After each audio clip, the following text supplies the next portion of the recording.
Right, so first off, I never thought I'd be one of those people posting something like this on Reddit. Honestly, I was always the guy who laughed at others for believing dumb shit like rituals, conspiracies, or anything creepy you'd find on dark web forums. I was always skeptical, still am mostly, but after what I've seen, I don't think I can ever sleep again without seeing their faces. It all started about 3 months ago when my roommate, Jake, introduced me to some dark web chat room he stumbled across while bored one night. He was always into weird shit, like snuff films, those freaky sites with the messed up porn you'd never admit you watched, or shady forums where people shared leaked stuff that'd probably get you arrested.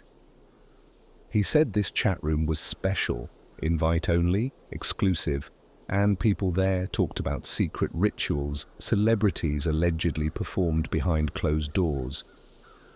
Initially, I just laughed and rolled my eyes at him.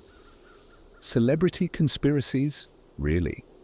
But Jake swore up and down it was legit. He mentioned names, big names, people you see daily on Instagram or Netflix. I laughed harder. But one night, after a couple of bong hits and way too many shots of cheap Fireball whiskey, curiosity got the better of me. Jake slid over his laptop and punched in the URL. The website loaded, and honestly, at first glance, it looked pretty amateurish. Black background, blood-red fonts, some cheesy symbols you'd expect from a cheap horror movie. I remember cracking a joke about how the dark web always tries way too hard. But then I saw the usernames, verified accounts with little green checks next to them, similar to what you'd see on Twitter or Instagram. It seemed odd, out of place on such a shitty-looking site. Jake quickly typed his login details, Ghostwalker33, and showed me the main chat room. There were around 50 or 60 active users, all discussing a ritual that supposedly happened last weekend at some mansion in Hollywood Hills. They shared photos, blurry but clear enough to recognize familiar faces. It was surreal. There was one picture I can't forget, a naked woman, her body tied, spread eagle to some wooden table, surrounded by hooded figures holding candles and knives. Even through the blur, I recognized her face instantly. She was an up-and-coming TikTok influencer. I'd just watched her videos 2 days before. Jake started laughing, pointing at my shocked expression. He said these pictures were leaked regularly, but nobody ever dared to speak up because people who did suddenly disappeared. I called bullshit immediately, but secretly, my stomach twisted into knots.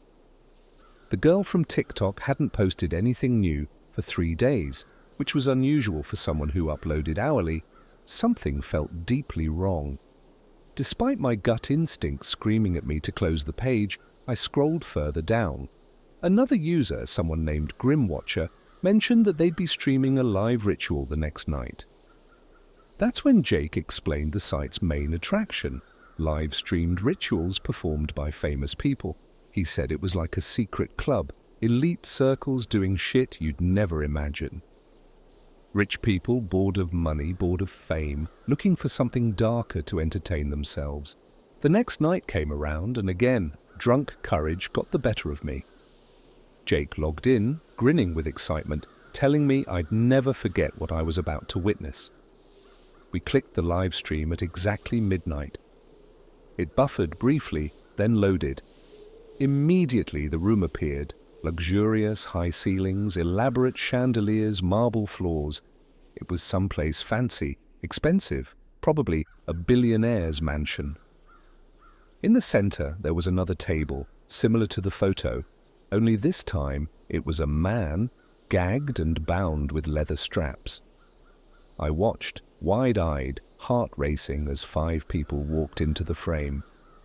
They wore masks, elaborate golden masks with twisted features, the kind you'd see in an eyes wide shut scenario. They chanted something in a language I didn't recognize, deep and rhythmic. Then one of them, clearly female from her voice, lifted a knife. My blood ran cold. Jake watched with excitement, but my mouth went dry and nausea climbed up my throat. Without hesitation, she stabbed into the bound man's abdomen. His muffled screams were real, agonizing. Blood spurted violently, splattering the masks and floor. They didn't stop.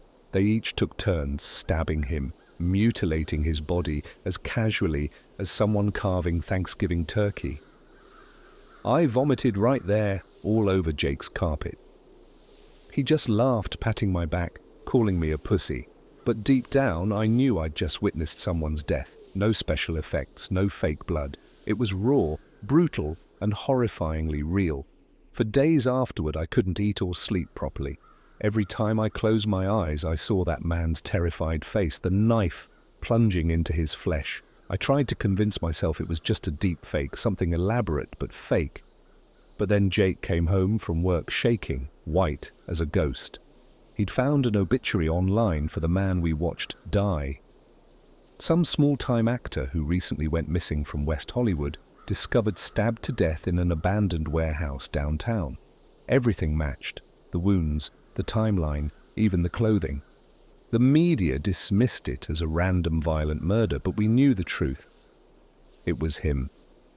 He'd died that night, live-streamed for sick entertainment. Jake suddenly stopped logging into that site. We never spoke of it again, but things started getting weird. His mood changed drastically. He became paranoid, refused to leave our apartment, and constantly checked the locks. Eventually, he moved out, disappeared from social media, ghosted everyone. I tried contacting him, but he blocked my number. A month later, I received a private message on Instagram from an anonymous account. It was short, "You watched. Now we watch you." My heart nearly stopped. I tried brushing it off as a sick prank, but more messages arrived over the next few days, each more threatening and specific. They knew my daily routine, my workplace at Starbucks, even the route I took home. I became paranoid too, always looking over my shoulder, certain someone was following me. Strange cars parked outside my apartment for hours, packages arriving at my door containing disturbing things, a bloodied knife, Polaroids of me sleeping, and worst of all, a severed animal head wrapped neatly in plastic. One night, walking home late after closing shift, I was jumped by two masked men. They didn't rob me, they just held me down and whispered into my ear, their voices distorted behind masks. "You've been chosen," one said, breath hot and rancid against my skin. "The next ritual is for you."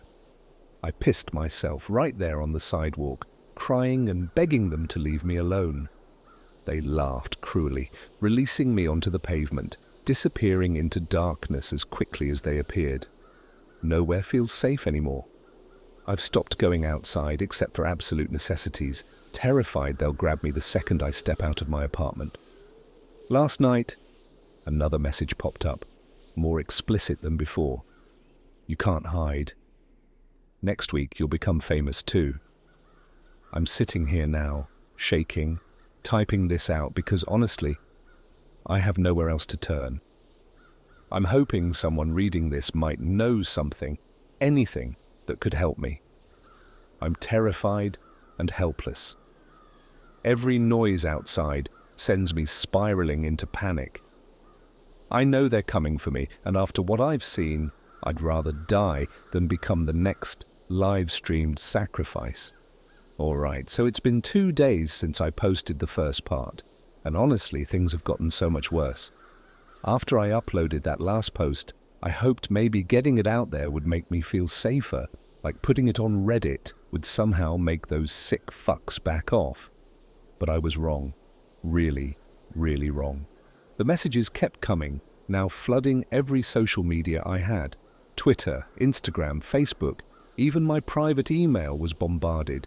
Each message was more disturbing, more aggressive, describing exactly what they planned to do to me. Sick, detailed shit, like how they'd slowly carve my skin, peel back layers of flesh, or hang me up by hooks like some animal in a slaughterhouse. One message even included a distorted picture of my face, eyes gouged out, blood dripping, with a caption saying, "Can't wait to see this for real."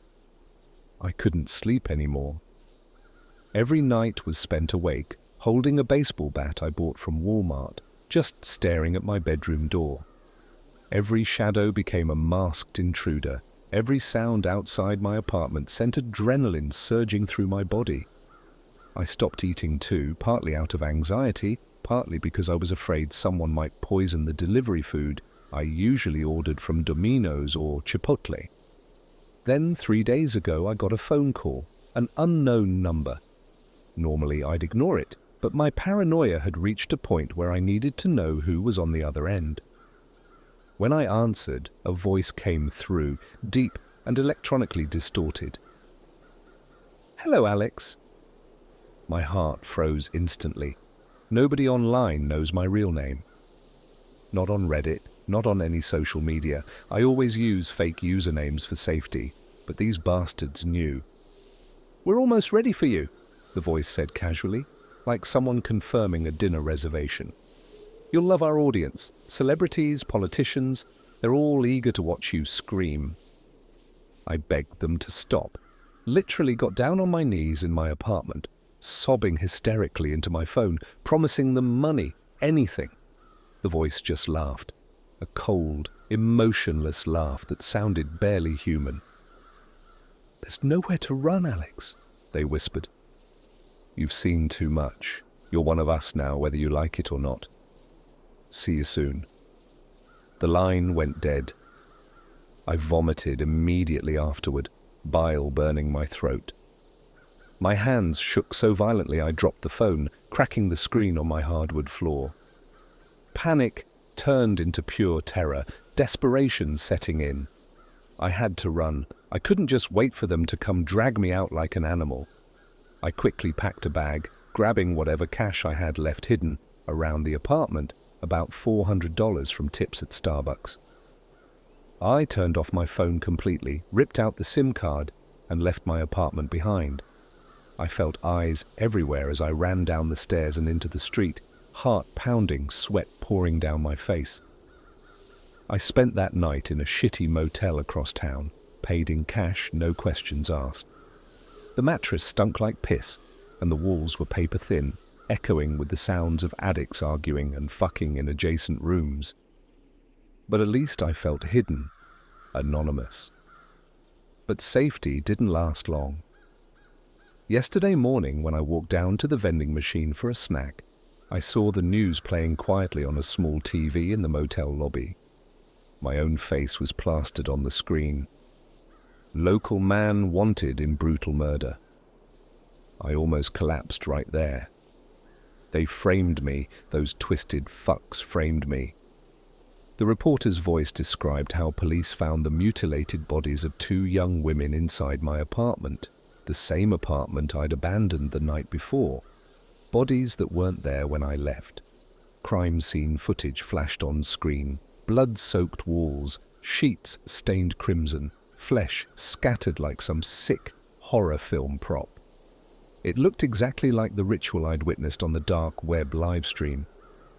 I felt dizzy, barely managing to stumble back upstairs unnoticed. I locked myself in the bathroom, hyperventilating until I puked again.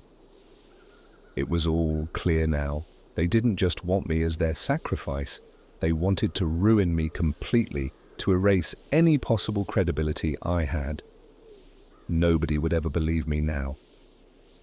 I decided to risk turning on my laptop, desperate to find out more. Reddit was already exploding, my original post blowing up into hundreds of comments calling me a psycho, murderer, or sick attention seeker. People were doxing me, posting my real address, my workplace at Starbucks, everything. Worse, I found leaked pictures online, photos of me supposedly taken by the killers after the murders, standing over the bodies, smiling. Fake pictures, but real enough to fool everyone.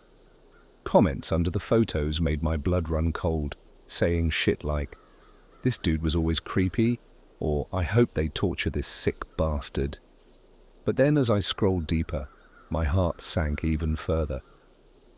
Jake's body had been found too, my former roommate, the guy who'd introduced me to that cursed website. They found him hanging upside down in an abandoned warehouse, drained of blood, carved up ritualistically, symbols painted on his naked body. They pinned that murder on me as well. I cried like a child, curled into a ball on the filthy motel carpet, trapped and hopeless. Everyone believed I was a psychotic killer now, some evil monster. They'd completely destroyed my life in a matter of hours. Eventually, exhaustion took over, and I drifted into a shallow, tortured sleep filled with nightmares. But even dreams offered no escape. I woke up screaming repeatedly, reliving images of Jake's mutilated corpse, the women's mangled bodies, and distorted faces laughing at me behind golden masks. When I finally woke for good, I knew I couldn't stay in that motel any longer. I'd have to disappear completely, change my appearance, get fake IDs, whatever it took. So last night, at around midnight, I slipped out the back exit, avoiding streetlights, making my way to a rundown bus station at the edge of town. I thought I'd made it. I was literally steps away from buying a ticket, ready to vanish forever. But as I approached the ticket booth, my heart nearly stopped. The attendant inside was staring at his phone, and on his screen, clear as day, was my picture. Alex Reed, wanted fugitive, dangerous murderer, call police immediately. I turned and ran, my shoes pounding the pavement, breath ragged. But before I could reach the corner, a black van swerved into view, tires screeching. The side door slid open, revealing two masked men, huge and muscular, dressed head to toe in black. They grabbed me, dragged me inside effortlessly, and slammed the door shut. Inside, the van was pitch black. I screamed, fought, begged, kicking and clawing like an animal caught in a trap. They laughed, punching me in the stomach until I couldn't breathe, before duct taping my mouth and wrists. Blindfolded, I lay helpless on the van's cold metal floor, realizing my worst nightmare was now reality. Eventually, the van stopped. I was dragged outside, feet scraping painfully on gravel. I heard muffled voices, laughter, and then the blindfold was ripped away, revealing bright floodlights blinding me temporarily. When my vision cleared, I saw rows of masked faces staring back at me, golden masks gleaming eerily under the harsh lights. They had me now. The next ritual was beginning, and I was their main event. They threw me roughly onto the concrete floor, the impact knocking the wind from my lungs. I gasped, choking on the tape over my mouth as the sharp pain radiated through my ribs. Tears blurred my vision, but I still saw everything around me, sickeningly vivid under the glare of the floodlights. The room was huge, industrial, like some abandoned warehouse turned private theater. Thick plastic sheets covered the walls, splattered with dried blood, and unidentifiable bits of flesh that made my stomach churn. In the center stood a large metal chair bolted to the floor, fitted with thick leather straps. My whole body shook uncontrollably when I realized what it was for. My pulse hammered painfully in my head, sweat soaking through my clothes as pure, raw terror flooded every nerve. The masked figures surrounded me in a circle, golden faces expressionless, their eyes cold and predatory. One of them stepped forward, his mask different from the others, black with red streaks across the cheeks like tears of blood. He kneeled down, bringing his masked face inches from mine, breathing heavily as if savoring my fear. "You must feel so special," he whispered, voice low and cruel. "All these important people gathering just for you." His gloved hand slid along my cheek, gently, mockingly, then suddenly grabbed my face hard enough to bruise. I whimpered pathetically, my cries muffled by the tape, but he squeezed harder until I felt the skin near my jawbone tearing slightly. "Oh, we'll get to hear you soon enough," he said, smiling behind his mask. "We love it when they scream." I was dragged roughly to the metal chair, struggling uselessly against their grip. They strapped my wrists down tightly, the leather biting painfully into my skin. My ankles and torso followed until I couldn't move at all, immobilized like an insect, pinned alive. They ripped the tape from my mouth, taking a layer of skin with it, blood trickling down my chin. I immediately begged, pleading, bargaining, promising silence. They laughed. My desperate cries seemed to entertain them more, like fuel for their sick enjoyment. The man with the black and red mask raised his hand, and the entire room fell instantly silent. "You're here tonight," he announced, voice echoing loudly through speakers I couldn't see. "Because you discovered our secret, Alex. You thought you'd expose us, destroy everything we built?" He turned, addressing the audience gathered around me, dozens of them, expensive suits visible beneath their robes. Celebrities, politicians, faces you'd recognize from Netflix or Instagram, all masked and anonymous now, but unmistakably famous. My blood ran colder, realizing how hopeless my situation truly was. "We provide something precious," he continued, his voice smooth and calm. "Real fear, authentic suffering. Something impossible to replicate on film. Tonight, Alex, you're our masterpiece." Someone wheeled a small metal cart next to my chair, covered by a filthy cloth. With a sickening theatricality, he pulled away the fabric dramatically, revealing a set of shiny surgical tools, knives, pliers, needles, all laid out neatly in front of me. I vomited instantly, bile splattering my clothes. The smell mingled horribly with sweat and blood already heavy in the air. He picked up a small scalpel, turning it carefully under the bright lights, examining it as casually as someone checking silverware at dinner. "The first cuts are always the sweetest," he whispered, stepping closer until I smelled his stale breath again. "The slow peel of skin, your nerves exposed to air. You can't imagine the ecstasy of your pain." Before I could scream again, the metal door at the far end slammed open violently, startling everyone, even him. Murmurs of confusion spread through the masked crowd as two figures dragged in another victim, a young woman, half naked and beaten, sobbing uncontrollably. My stomach sank when I saw her clearly under the lights. It was my younger sister, Emily. "No!" I shrieked, adrenaline surging so powerfully I nearly broke the restraints. "Leave her alone! Please, she doesn't know anything!" The man laughed cruelly, watching my frantic struggles.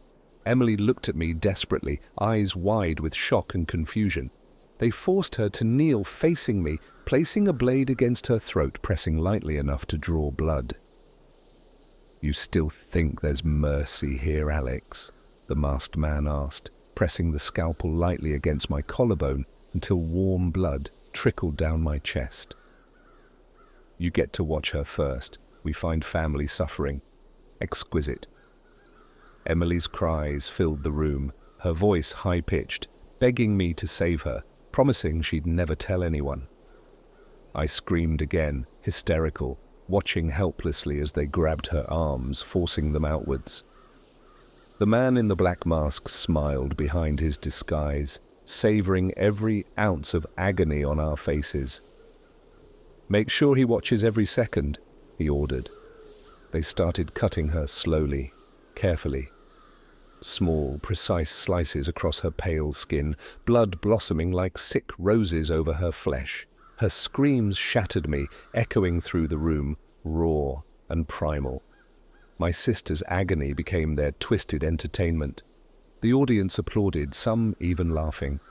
Every cry she made burned itself permanently into my memory, searing my brain with trauma I knew I'd never recover from, if I somehow survived. When they finally stopped cutting, her body shook violently, nearly unconscious from pain and shock. Her blood pooled thickly around her knees, staining the concrete floor a deep crimson. I sobbed uncontrollably, begging them to stop, promising them anything if they'd spare her. The masked leader stepped behind Emily, grabbing her blood-soaked hair, lifting her head so our eyes locked. "You caused this," he whispered harshly, his voice suddenly dripping with disgust. "Her suffering is your fault, and it's only just begun." With a sudden, ruthless motion, he drove a blade deep into her chest, twisting viciously. Emily's eyes widened, shock and agony etched permanently onto her face as blood poured from her mouth. Her gaze stayed fixed on mine, filled with confusion, betrayal, disbelief. Her body collapsed limply to the ground, the sound echoing through the cavernous room. My mind fractured instantly, unable to process what I'd just seen. My sister lay dead, murdered brutally before my eyes, because of me. The masked man approached, leaning close enough for me to see dark eyes glinting beneath the mask, a twisted smile audible in his voice. "Your turn next, Alex, but first, we need you truly broken. This is only the beginning." As they wheeled Emily's mutilated body away like garbage, something snapped in me completely. I knew then, without a doubt, they'd torture me slowly, methodically, keeping me alive long enough to beg for death. But death wouldn't come. Not yet. They weren't finished. They had all night. I don't know how many hours passed since Emily's body was taken away. Time had become meaningless, each second stretching endlessly, consumed entirely by fear and pain. My wrists and ankles burned from the restraints, raw flesh exposed beneath layers of torn skin. My throat was shredded from screaming, voice barely a whisper now, hoarse and broken. At some point they'd injected me with something, some kind of drug, not to numb me, but to keep me alert, conscious, hypersensitive. My vision sharpened unnaturally, every sound amplified unbearably, even the distant whispers of the masked audience clearly audible. It felt as if every nerve ending was exposed, ready to be tortured. The man in the black and red mask returned, carrying a laptop. With exaggerated calmness, he placed it on the table next to me, opening it so the screen faced directly at my exhausted eyes. He pressed play on a video, a twisted compilation of news broadcasts about me, edited footage of my apartment's fake murder scene, my face plastered on every major network, labeled a monster. My stomach churned again, acid burning my throat as I stared helplessly at the screen. My parents appeared next, standing outside their home, faces pale and stricken with horror. Cameras flashed aggressively, reporters shouting cruel questions at them. "How do you feel knowing your son brutally murdered innocent women? Did you know Alex was capable of this?" My mother's voice cracked, desperate and fragile as glass. "Please, Alex isn't like that. He's innocent. Please leave us alone." Her tear-filled eyes met the camera, breaking me deeper inside, knowing she'd soon learn about Emily too. They'd already destroyed my family. My father stood silently, eyes dark with disbelief, betrayed and confused, shoulders slumped in shame. I was dead to him already. I could see it in his eyes. This humiliation, this torture, was more satisfying to them than physical pain. The masked man leaned in, whispering slowly in my ear. "No one will mourn you, Alex. Not even your own parents. They'll celebrate when you're gone." The screen shifted abruptly, cutting to a new scene. Grainy CCTV footage. My stomach dropped. It showed me entering my own apartment, dragging in two struggling women. A perfect, realistic fake that even convinced me. The women screamed, begging desperately. The figure pretending to be me smiled cruelly, wielding a large knife, approaching casually as they cowered helplessly on my bedroom floor. I screamed out again, this time from helpless rage rather than fear, struggling against the restraints until fresh blood seeped from my wrists. The masked man laughed, turning off the laptop casually, watching my complete breakdown with sadistic satisfaction. "You see now, Alex," he whispered cruelly. "We've erased you. There's nothing left." Suddenly, someone burst through the door, interrupting his speech. Another masked figure rushed over, whispering something urgent. For the first time, I saw genuine anger flash through his eyes beneath the mask. He turned back to me, composing himself quickly, but I'd caught it, a glimmer of panic. You're luckier than you realize, he growled angrily. We have a slight inconvenience, but don't worry, this isn't over. He stormed away, barking orders at the others. Within moments, the warehouse exploded into chaotic activity. People scattered, grabbing laptops, cameras, rolling up the plastic sheets. I could hear sirens faintly, approaching fast. A glimmer of hope surged through me, adrenaline spiking again. Someone had found us. Someone called the police. But my relief died instantly when two large masked men approached, quickly unbuckling my restraints. Before I could move or even scream, one shoved a filthy cloth soaked in chemicals over my mouth and nose. The fumes burned my throat instantly, vision blurring rapidly. I choked violently, consciousness fading fast as darkness overwhelmed me again. When I finally regained awareness, I was sprawled across wet pavement, cold rain soaking my body, freezing me to the bone. I blinked through blurry vision, realizing I was lying in an alleyway. The sky was pitch black, only faint neon signs from nearby stores illuminating the area. My body ached horribly, covered in bruises and open wounds that screamed with every small movement. But I forced myself upright, staggering weakly to my feet. My head spun violently, legs trembling uncontrollably beneath me. I had no idea where I was, how far they'd moved me, or why they'd left me alive. I stumbled toward the mouth of the alley, barely able to keep myself upright. My reflection in a store window nearly made me collapse again, bloodied, battered, unrecognizable even to myself. I looked exactly like the monster they'd made me out to be. I knew now why they'd let me live. They weren't done tormenting me yet. Suddenly, someone screamed nearby, a woman's voice filled with terror. Before I could react, headlights illuminated the alley, blinding me momentarily. Tires screeched, doors slammed open, and voices shouted aggressively. "Police! Hands up now!" I raised my hands weakly, trying to speak but unable to form words. Officers swarmed me, guns drawn, pushing me harshly to the ground, gravel cutting into my injured flesh.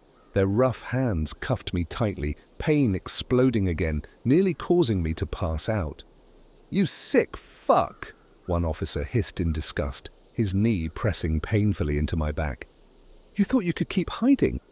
I tried pleading, explaining, begging for help, but my words came out as senseless sobbing, broken and pathetic. They dragged me roughly into the back seat of a patrol car, slamming the door shut, trapping me inside. Through the tinted glass, I saw cameras flash, reporters gathering already, hungry vultures surrounding their prey. At the police station, interrogation dragged on endlessly, brutal and relentless. They accused, shouted, threatened, refusing to believe my desperate explanations. I begged them to investigate the warehouse, told them exactly where to look for evidence, but they'd already searched and found nothing. The building was completely empty, spotless.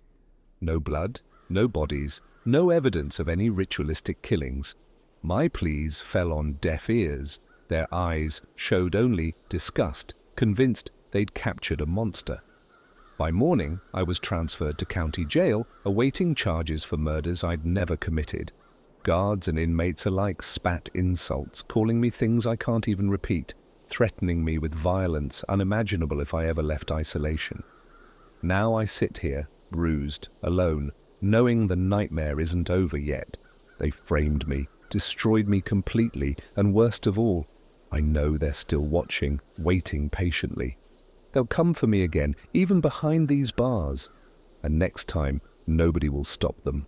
I spent 3 days locked in isolation, staring endlessly at the filthy concrete walls, replaying everything over and over again in my head, until my mind felt completely shattered.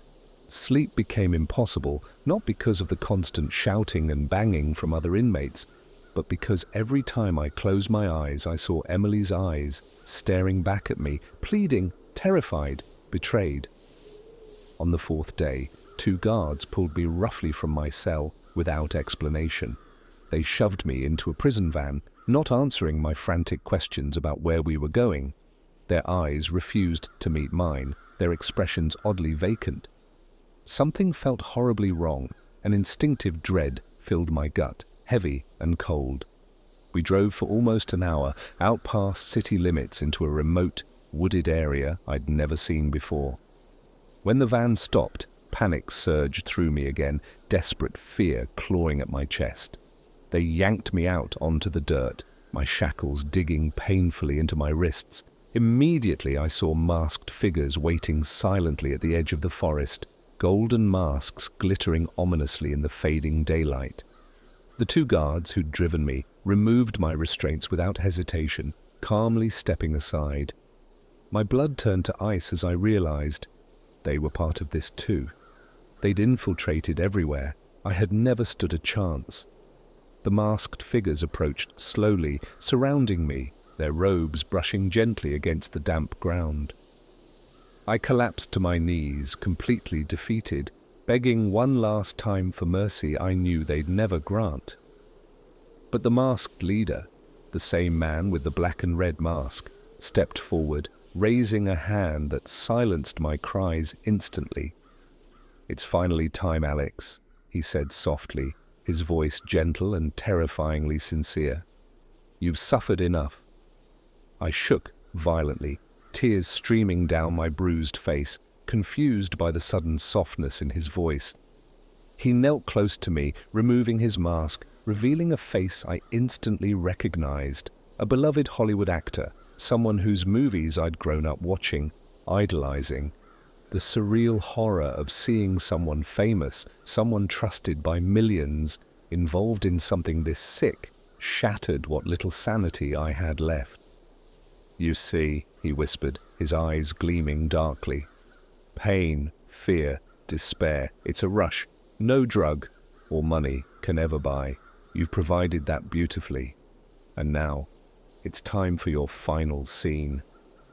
He stood, and two masked men dragged me deeper into the forest, ignoring my feeble struggles, their grip brutally firm. I knew escape was impossible, but desperation forced me to claw, scream and kick anyway, hoping somehow, miraculously, someone would hear. But the forest swallowed my screams without echo, indifferent to my suffering. Eventually, we reached a clearing. Candles flickered, arranged in strange symbols across the grass. A large stone altar sat ominously in the center, darkly stained with dried blood. My legs collapsed beneath me, all fight draining instantly from my body. They lifted me easily, laying me down upon the cold, hard stone, strapping my wrists and ankles firmly, ensuring no chance of movement. Surrounded by masked faces, chanting softly in that same twisted language I'd heard before, my pulse thundered deafeningly in my ears. The famous actor stepped forward once again, this time holding an ornate dagger etched with symbols. Its sharp blade reflected the dancing candlelight, promising pain and death. "You'll be remembered, Alex," he whispered, pressing the cold blade gently against my throat. "Your suffering was glorious, watched by those who matter most. Tonight, they'll savor your end." My entire body tensed, bracing helplessly for death. But before the blade pierced my skin, gunshots erupted suddenly, deafeningly loud. Masked figures screamed, scattering in panic as flashlights swept through the trees, bright lights blinding everyone, voices shouting commands. "FBI, drop your weapons now!" Chaos erupted instantly. Gunfire rang out repeatedly, bodies hitting the ground around me, masked figures dropping lifeless or surrendering immediately, hands raised in desperation. I lay frozen on the altar, stunned beyond comprehension, unable to believe what I was seeing. Then suddenly, gentle hands released my restraints, lifting me carefully from the stone. Voices assured me I was safe, telling me repeatedly it was finally over. My body trembled uncontrollably, barely able to stand, leaning heavily against an FBI agent who spoke softly, reassuringly. "You're safe now, Alex," she repeated gently. We know everything. We've been investigating for years. They covered me in blankets, guiding me carefully out of the forest, past bodies now unmasked, recognizable celebrities lying dead or wounded, their famous faces twisted in shock or fear. Ambulances waited nearby, medics immediately treating my wounds, their calm professionalism starkly contrasting the nightmare I'd endured. The following weeks became a blur of hospital visits, therapy sessions, and police interviews. Evidence surfaced rapidly, exposing a vast network of powerful figures involved in unimaginable crimes. Politicians resigned, actors arrested, publicly, news headlines exploding with disbelief. I was cleared completely, proven innocent beyond question. Yet despite being physically safe, I knew deep down that I was forever broken. Nightmares never stopped. Emily's ghost haunted every waking moment, guilt suffocating me endlessly. I'd survived, but at what cost? Yesterday, I finally received an anonymous email sent through an encrypted server. It contained a video link with a simple message. "You're famous now, Alex." I hesitated briefly, but clicked it anyway, dread twisting my stomach violently. The screen loaded slowly, revealing footage recorded that night in the forest, my suffering clearly captured from hidden cameras, edited professionally, disturbingly cinematic. My screams, pleas, breakdown, all captured vividly, painfully real. Below the video were thousands of comments, real, verified accounts, people praising the realism, begging for more, wondering how anyone could fake something so raw. They believed it was fiction, just another fucked-up dark web horror movie. Sickened, I scrolled further. My heart shattered completely when I saw Emily's final moments also shared. Now, just entertainment to thousands more. At the bottom, a single message appeared on screen, sent by an anonymous user named Watcher. "See you again soon, Alex. The world can't wait for your sequel." I closed the laptop, my entire body trembling violently, knowing deep inside it was true. They would never stop. And somehow, deep down, neither would I.